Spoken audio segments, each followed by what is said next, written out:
नमस्कार, मैं हूं आपके साथ अंकिता पाल। बुलेटिन की शुरुआत करते हैं। केंद्रीय गृह मंत्री अमित शाह की उपस्थिति में हरियाणा सरकार और साथ ही NFSU गांधीनगर के बीच में पंचकुला में एक समझौता ज्ञापन पर हस्ताक्षर किए गए हैं। वहीं हरियाणा में तीसरी बार सरकार बनाने की कवायद में जुटी बीजेपी की आज पंचकुला में अहम बैठक हुई है। आपको बताते चले कि इस बैठक में केंद्रीय गृह मंत्री अमित शाह, सीएम नायब सिंह सैनी, केंद्रीय मंत्री और साथ ही विधानसभा चुनाव प्रभारी धर्मेंद्र प्रधान, सह प्रभारी विप्लव कुमार देव और केंद्रीय मंत्री मनोहर लाल समेत अन्य वरिष्ठ नेता भी शामिल हुए।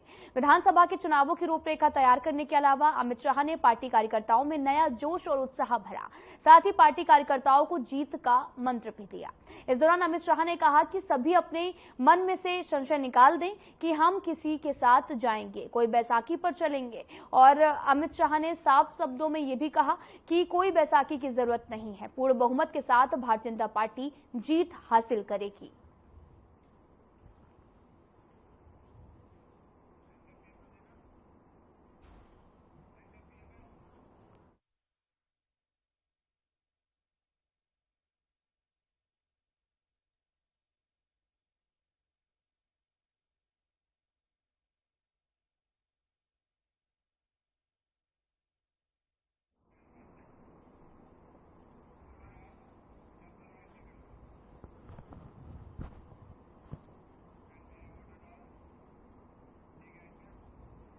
विदेश मंत्री एस जयशंकर रविवार को कतर के दौरे पर जाएंगे, जहां वे कतर के प्रधानमंत्री मोहम्मद बिन अब्दुल रहमान बिन के साथ में मुलाकात भी करेंगे।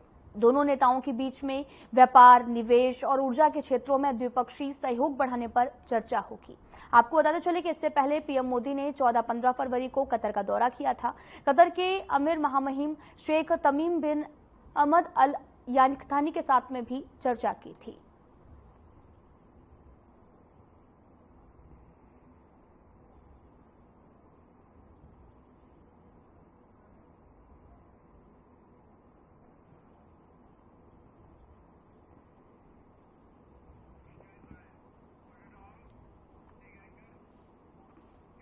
उत्तर प्रदेश में भी प्री मानसून दस्तक दे चुका है और अब बस मानसून आने का इंतजार है। और ऐसे में अयोध्या में जल भराव की समस्या न रहे, इससे निपटने के लिए खुद डीएम और कमिश्नर क्षेत्र में उतरकर स्थिति का जायजा भी ले रहे हैं।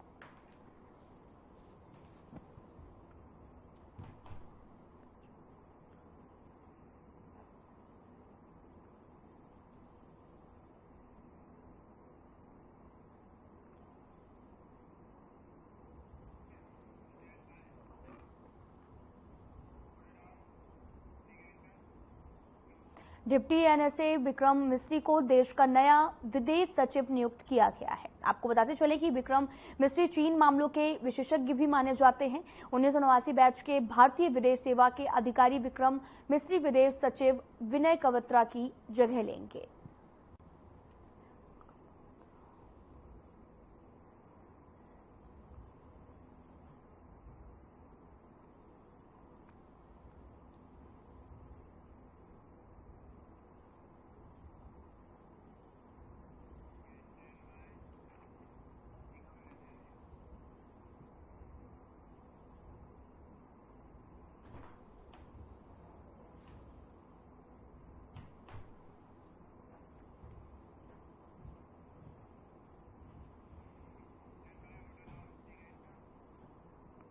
मंत्री स्कूल द्वारा आयोजित शिक्षा सम्मान समारोह में बतौर मुख्य अतिथि मुख्यमंत्री योगी आदित्यनाथ ने भी शिरकत की है और सीएमएस गोमतीनगर द्वितीय कैंपस ऑडिटोरियम में समारोह का आयोजन किया गया। समारोह में रंगारंग शिक्षात्मक सांस्कृतिक कार्यक्रमों के बीच में शिक्षकों एवं विद्यालय के पूर्व और वर्तमान मेधावी छात्रों को भी सम्मानित किया गया।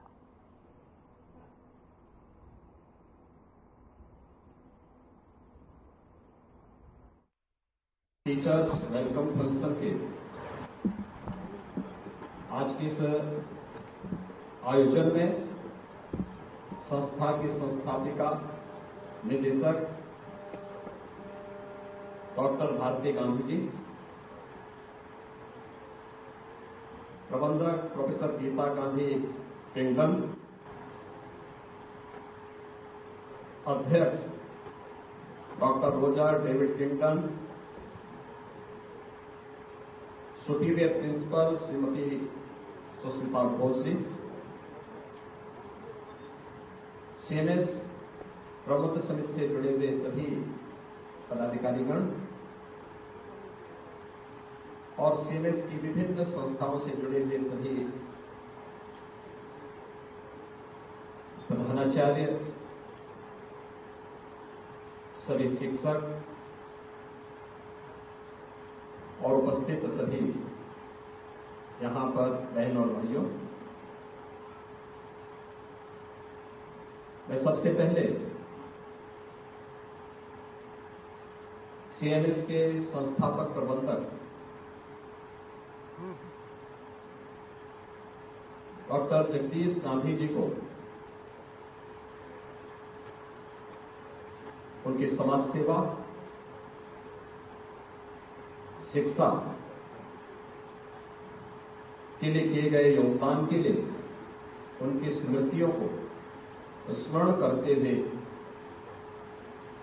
नमन करते हुए अपनी विनम्र श्रद्धांजलि अर्पित करता हूं। मैं इस अवसर पर सबसे पहले यहां पर स्वागत करता हूं श्रीमती भारती गांधी जी का, जो सीएमएस संस्था के संस्थापकों में से एक है। आज से 65 वर्ष पहले अलीगढ़ से लखनऊ में आकर के, प्रदेश की राजधानी में लखनऊ में आकर के, जिन्होंने शिक्षा को अपने जीवन का लक्ष्य बना करके,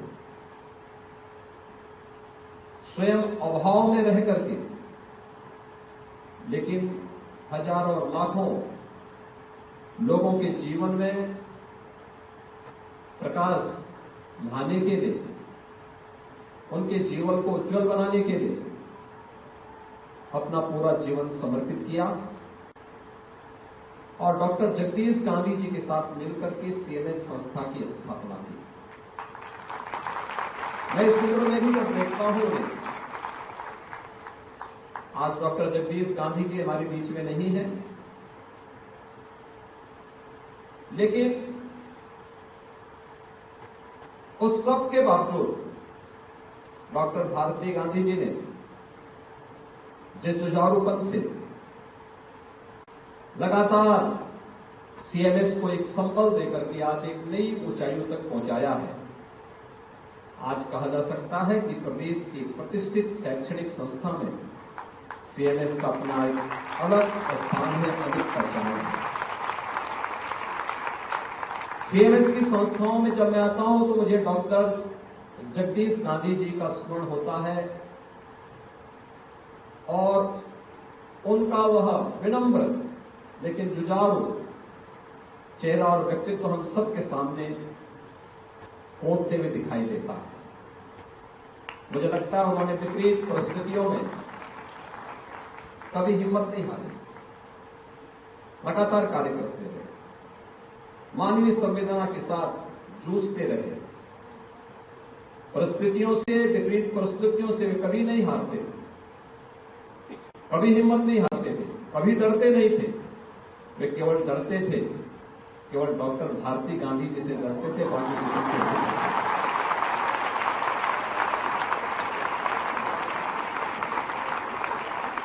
क्योंकि वे जब भी मेरे पास आते थे या हम लोग किसी फंक्शन में मिलते थे, तो अगर अकेले हैं तो खूब बात करते थे,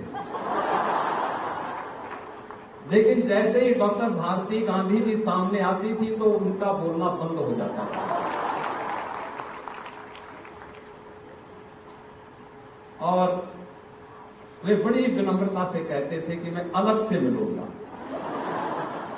लेकिन आज मुझे प्रसन्नता है कि जिस मजबूती के साथ उनकी स्मृतियों को बनाए रखते हुए सीएमएस संस्था आज कार्य कर रही है, क्योंकि इस कार्यक्रम के तत्काल बाद मुझे उत्तर प्रदेश के हाई स्कूल और इंटरमीडिएट बोर्ड की परीक्षा में, तो यूपी बोर्ड, सीबीएसई या आईसीएसई बोर्ड के अभी हाल ही में संपन्न हुई परीक्षाओं में जिन्होंने मेरिट में स्थान प्राप्त किया उन सभी छात्रों को सम्मानित करना है और उसमें भी एक बड़ी संख्या सीएमएस की संस्थाओं की है।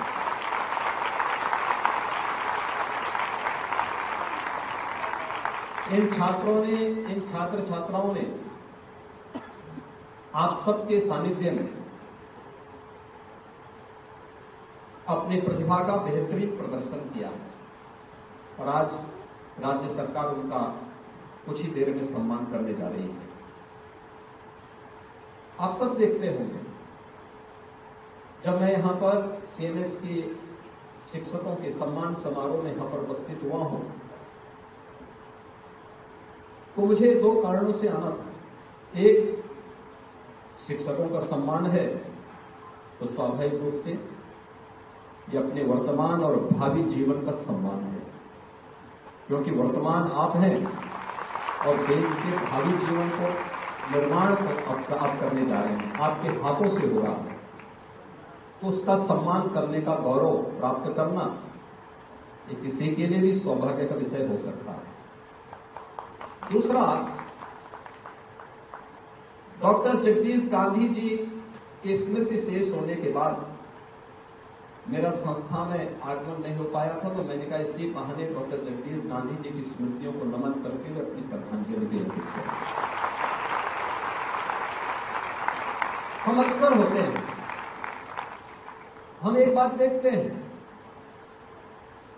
कि किसी व्यक्ति की मृत्यु होती है, स्वाभाविक रूप से उनसे जुड़ी हुई हमारी स्मृतियां होती हैं, हम उसके लिए शोक मनाते हैं और ये स्वाभाविक भी है। लेकिन ये जीवन का एक शाश्वत सत्य भी है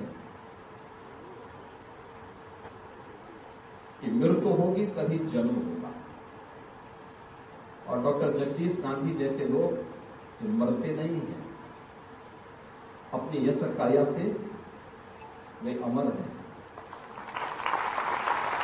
उन्होंने सीएमएस के रूप में एक ऐसा वट वृक्ष प्रदेश की राजधानी लखनऊ में स्थापित किया है जो निरंतर शिक्षा के क्षेत्र में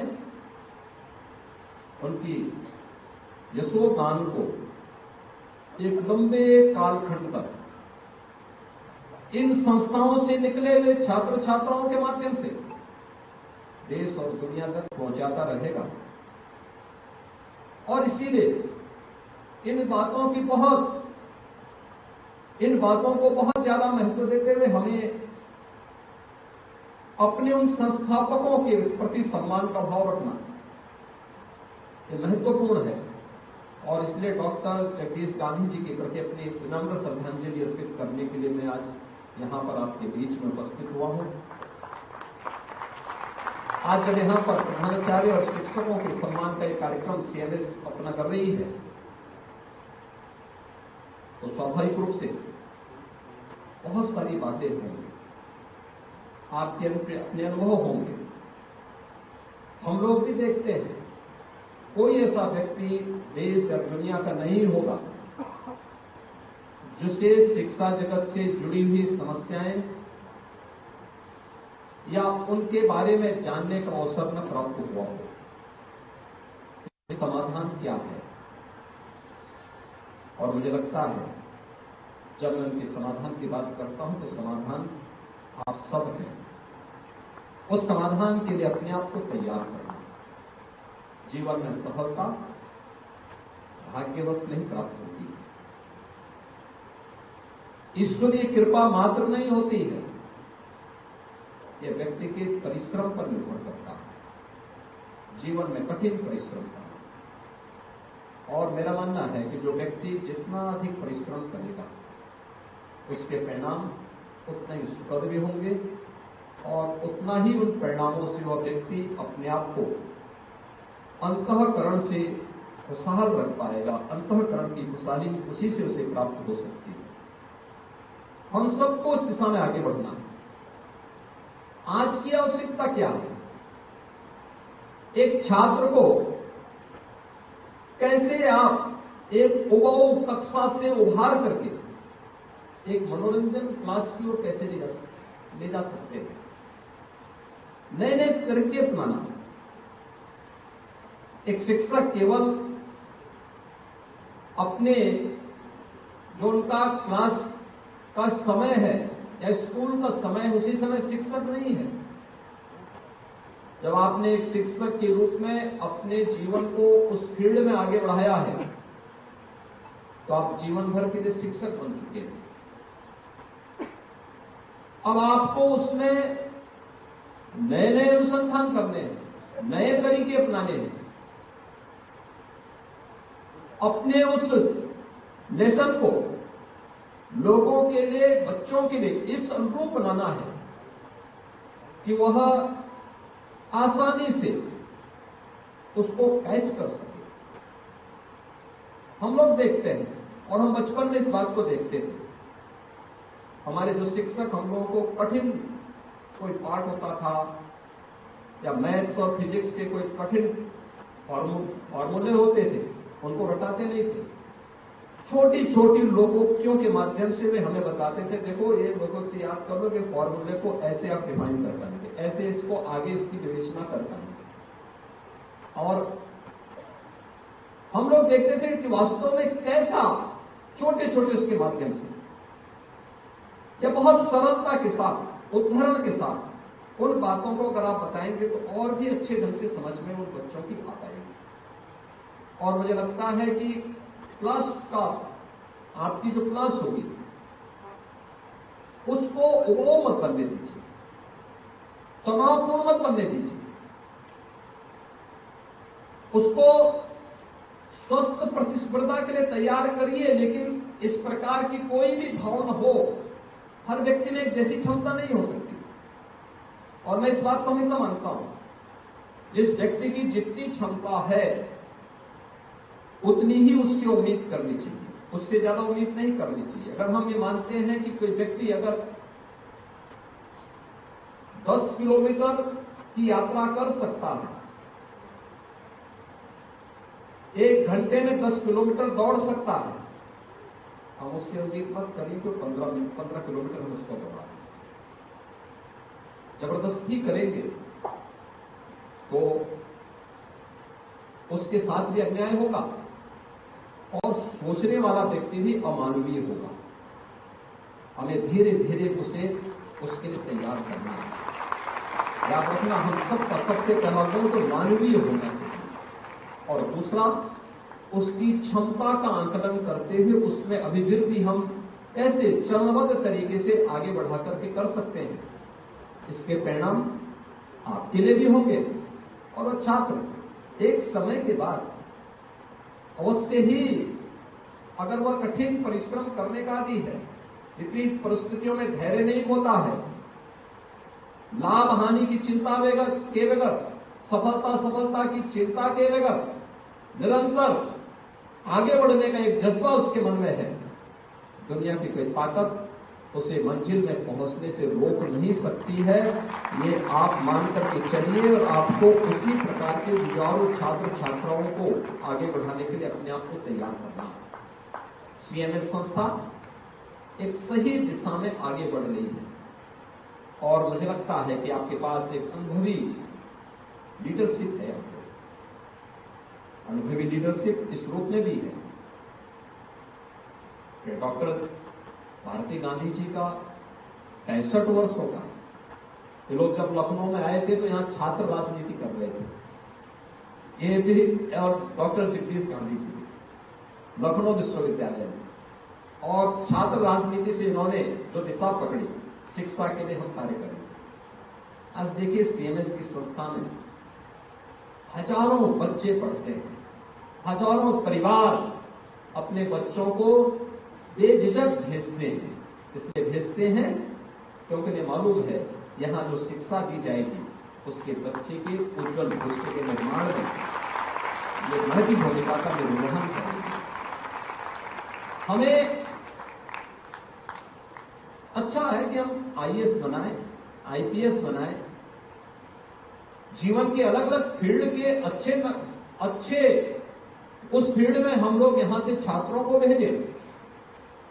लेकिन एक आईएएस और एक आईपीएस से भी महत्वपूर्ण है कि हम एक राष्ट्रभक्त नागरिक कैसे बना सकते हैं, यह पाठ अब सीएमएस को मजबूती से आगे बढ़ाने की कार्य करना है। एक अच्छा नागरिक अच्छा आईएएस भी हो जाएगा, अच्छा आईपीएस भी हो जाएगा, मानवीय संवेदना से भरपूर एक चिकित्सक भी हो जाएगा, अपने फील्ड का एक दक्ष अभियंता भी हो जाएगा और एक संवेदनशील इंसान बनकर के मानवीय संवेदनाओं को हमेशा अपना मरहम बनाने का काम भी करेगा।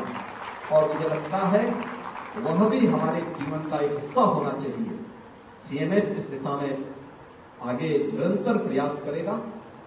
सीएमएस की सभी संस्थाओं के प्रति मेरी शुभकामनाएं हैं। मैं आप सभी जितने भी यहां पर शिक्षक रहने आए हैं, शिक्षक बंधुगण आए हैं, प्रधानाचार्यगण हैं और सीएमएस प्रबंध समिति के पदाधिकारीगण हैं, इन सब का मैं एक बार फिर से हृदय से अभिनंदन करता हूं। डॉक्टर भारती गांधी जी को, प्रोफेसर गीता गांधी पिंगन जी को और उनकी इस संस्था से जुड़े हुए सभी लोगों को हृदय से धन्यवाद देते हुए विश्वास करता हूं कि डॉक्टर जगदीश गांधी जी ने जो बीज रोपा था, आज एक विराट वृक्ष बनकर के अपनी छाया हजारों लोगों को प्रदान कर रहा है, लाखों लोगों को प्रदान कर रहा है और यह छाया निरंतर लखनऊ से भी प्रदेश और देश के अलग अलग स्थानों को प्राप्त होगा। आप सबके प्रति मेरी शुभकामनाएं। धन्यवाद। लखनऊ से इस वक्त की बड़ी खबर आ रही है, जहां पर सीबीडीटी को एक नया चेयरमैन मिल गया। दरअसल रवि अग्रवाल को नया चेयरमैन बनाया गया है। बड़ी खबर इस वक्त की टीवी स्क्रीन पर लखनऊ से, जहां पर सीबीडीटी को मिला chairman. IRS Ravi Agrawal CBD chairman नियुक्त। अभी बोर्ड मेंबर के पद पर तैनात है रवि। बड़ी खबर इस वक्त की 1988 बैच के आईआरएस अफसर है रवि अग्रवाल। चेयरमैन नितिन गुप्ता का सेवा विस्तार समाप्त हो गया है। बड़ी खबर टीवी स्क्रीन पर लखनऊ से, जहां पर आईआरएस रवि अग्रवाल को सीबीडीटी चेयरमैन नियुक्त किया गया है। आप देख सकते हैं तस्वीरें भी टीवी स्क्रीन पर, जहां पर लखनऊ से इस वक्त की बड़ी खबर है, जहां पर सीबीडीटी को एक मिला है अपना नया चेयरमैन। आईआरएस रवि अग्रवाल को चेयरमैन नियुक्त किया गया है। 1988 बैच के हैं आईआरएस अफसर रवि अग्रवाल। चेयरमैन नितिन गुप्ता का सेवा विस्तार अब समाप्त हो गया है।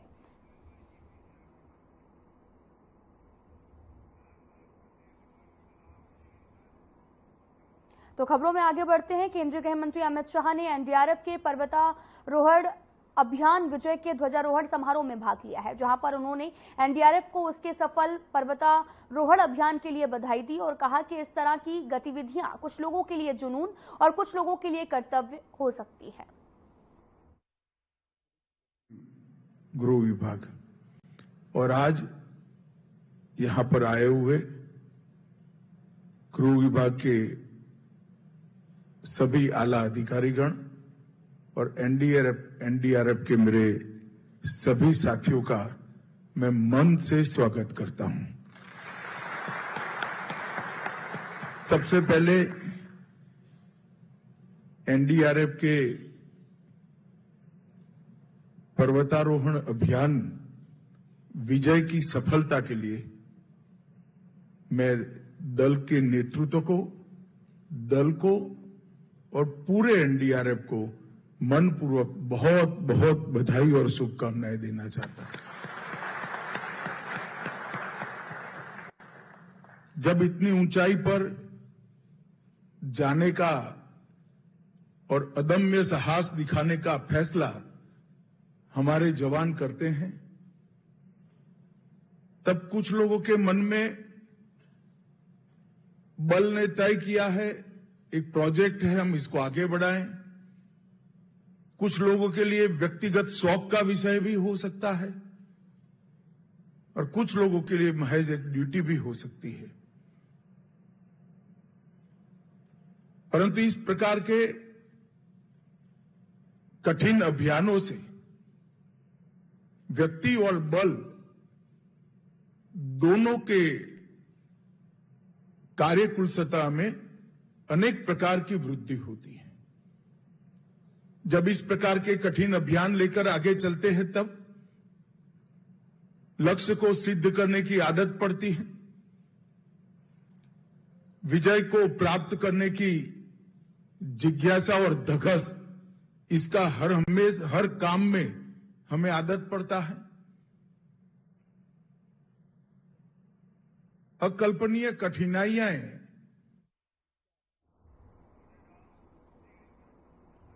फिलहाल इस वीडियो में इतना ही। नमस्कार।